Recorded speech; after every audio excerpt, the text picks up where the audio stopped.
Show you how to disable a point on the fire alarm system so we can get the fire alarm reset. First thing we want to do is we want to log on, and we're going to press menu, and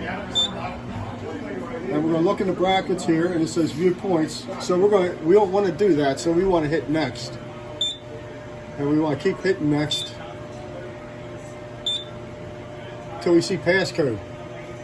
When we see what we want to see, we're going to hit enter, and it's going to say to log in.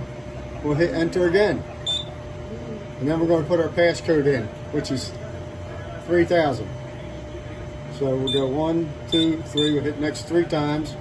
We'll move the arrow over 1. It's already at 0, so we'll hit there. It's already at 0, and we'll hit it there. It's already at 0. So now at this point we can hit enter. And we're logged in at a level 3. Now we want to hit clear. We can hit it a couple times. So the next step is to hit alarm acknowledge. We're going to bring our point that's in alarm up on the screen. We're going to hit disable. It's going to say enable in the brackets. We don't want to enable it, so we're going to hit next. We want to disable it. Then we're going to press enter. And then it's going to ask me if I really want to. And yep. And we'll see that we get a trouble.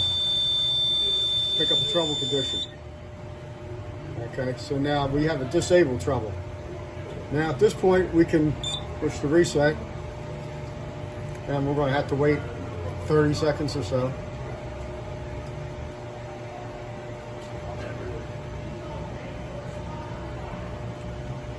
And it's going to be a long 30 seconds too. Yeah. It always is. And it's either going to say aborted or it's going to reset. If it says aborted, we still have some other alarm that we're going to have to chase down.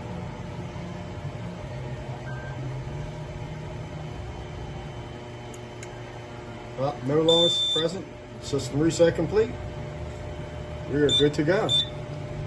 The flashing lights are out. Now we can make the repairs, and then after repairs are made, a technician can come back, pull that point up, and enable it again. We get the system clear. Well, that sounds like we're good. You good?